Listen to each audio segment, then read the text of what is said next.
2025학년도 대입 수시 전형의 합격자 발표가 끝났습니다. 이번 주까지 등록을 마치면 곧 정시 모집이 시작되는데요. 이 수험생들은 다양한 합격 예측 도구를 활용해서 지원을 준비하게 될 텐데 이 과정에서 주의해야 할 점들도 있습니다. 먼저 영상부터 보고 오겠습니다.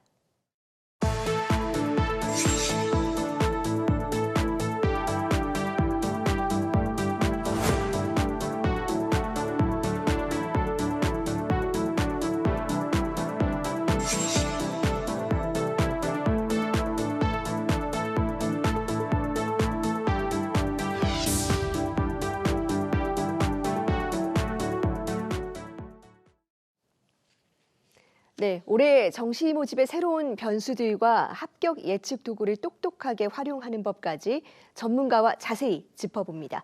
입시의 정석, 오늘은 서울 숭의여자고등학교 정재원 선생님과 함께합니다. 선생님 어서 오세요. 안녕하십니까? 네, 정시 모집에서 또 중요한 변수 중에 하나입니다. 이 수시 모집 2월 인원을 가늠해 볼 수 있는 지표들이 지금 속속 발표가 되고 있는데 이렇게 수시 미충원 인원 살펴보는 게 왜 중요한 걸까요? 결국 대입이라고 하는 것은 이제 모집 인원 대비의 그 지원자로 경쟁률이라는 게 발생을 합니다. 이게 모집 인원이 늘어나면 당연히 경쟁률도 내려가고 또 그만큼 합격선의 변화가 있다라고 보시면 되겠죠. 특히 이제 대학들은 가급적이면 수시에서 좀 많이 뽑으려고 하는 그런 노력들이 있어서 수시 전형은 모집 인원이 좀 많은 편이고 정시는 상대적으로 좀 적은 편인데 2월이 되게 되면 이제 정시 모집 인원이 많아진다는 거죠. 그럼 당연히 합격선이나 또는 예측할 수 있는 부분들이 좀 달라지기 때문에 매우 중요한 지표라고 할 수 있겠습니다. 네, 그렇군요. 그런데 올해는 의대에서도 등록률이 많이 떨어진다는 보도들이 나오고 있습니다. 특히 이 한양대 의대가 최초 합격자의 70%가 이미 빠져 있다는데 이렇게 되면 정시 모집에 어떤 영향을 미칠 수 있을까요? 아무래도 의대 여파로 최상위권 학생들의 이제 이동이 좀 많이 일어날 것 같고요. 특히 이제 지역 인재 전형에서 좀 많은 그런 부분들이 발생을 할 것 같습니다. 그런데 이제 그 얼마나 2월 될 것이냐 또는 얼마나 충원이 될 것이냐 이런 부분들은 이제 예측의 부분이기 때문에 좀 신중하게 이제 내일 모레 26일까지 충원이 되는 그 과정들을 좀 지켜볼 필요가 있을 것 같고요. 한편 또 요즘 보도되는 이제 한양대 의대라든가 고려대 의대에 이제 충원율이 많이 돈다 이런 소문이 있는데 제가 이제 팩트를 좀 확인해 보니까 전년도하고 뭐 큰 차이는 없습니다. 전년도에도 뭐 한양의대 같은 경우에 모집 인원의 2배 정도가 이제 충원이 돌았고 그래서 아마 이런 부분들은 뭐 유의미한 정보라고 좀 보기는 어려울 것 같고요.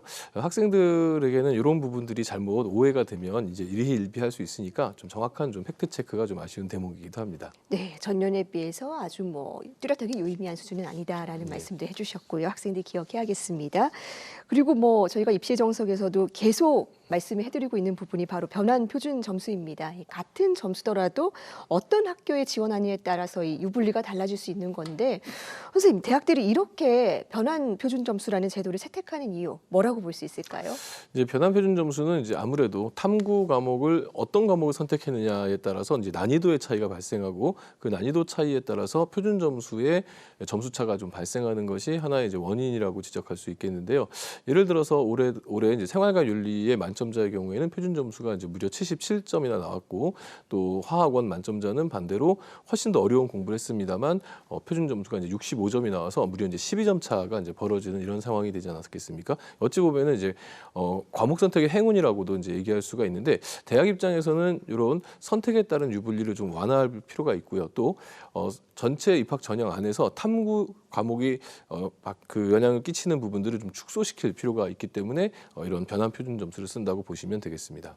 네, 대학들 입장에서는 나름대로 공정하게 뽑으려는 노력인 것 같은데 그렇다면 이런 상황에서 학생들은 어떻게 하면 자신에게 좀 맞는 학교를 골라서 지원할 수 있습니까? 뭐 예를 들어서 생활과 윤리하고 윤리와 사상을 선택해서 둘 다 만점 받은 학생은 표준 점수의 합이 무려 이제 150점이 되고요. 또 물리학 원과 화학 원을 선택해서 만점 받은 학생은 정말 공부를 열심히 했지만 안타깝게도 만점이 132점밖에 되지 않습니다.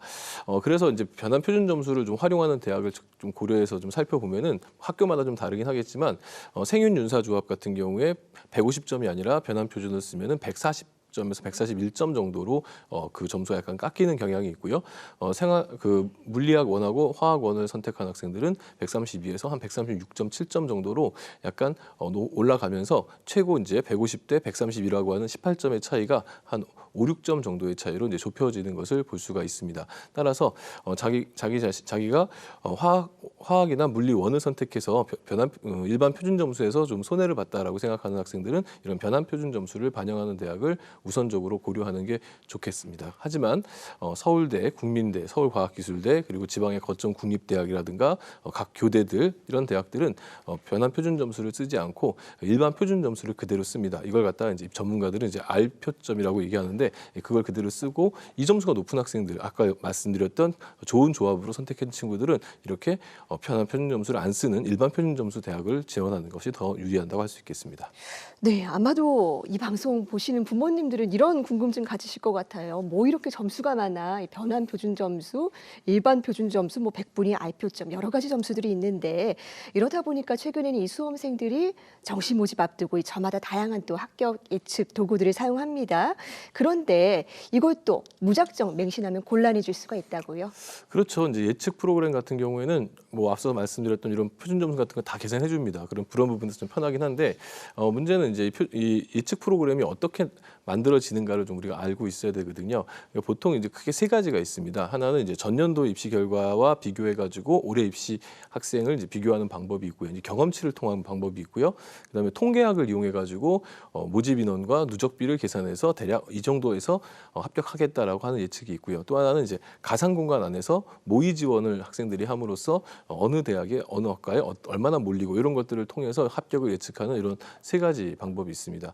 근데 이 세 가지 방법에 이제 공통점이자 이제 고민해야 될 지점이 하나 있는데요. 이것은 비슷한 성적대 학생들은 항상 비슷한 예측을 받는다는 겁니다. 근데 이제 올해 같은 경우에 유난히 그 수능 고득점자들 중에서 동점자가 상당히 많이 발생을 하고 있거든요. 그렇기 때문에 그 예측 프로그램하고 좀 다르게 양상이 진행될 가능성도 매우 높은 한 해가 되겠습니다. 지금 현재도 예측 프로그램 운영하는 이런 기관이라든가 이런 쪽에서도 되게 고심을 좀 많이 하고 있는 부분인데요. 따라서 예측 프로그램만 믿지 마시고 모집 인원의 증감 또는 이제 한 3년치의 경쟁률 또 합격선 이런 변화들을 좀 분석하면서 자기 스스로를 좀 자기 성적하고 비교하면서 신중한 지원 전략을 세워서 도전을 하시되 이 예측 프로그램들은 어디까지나 참고 자료로만 활용을 했으면 좋겠습니다. 네, 치밀한 분석이 필요하다라는 말씀을 해주셨습니다. 그렇다면 마지막으로 이 정시 모집 정말 얼마 남지가 않았는데 원서 준비 앞두고 수험생들이 꼭 점검해야 될 항목 어떤 것들이 있을까요?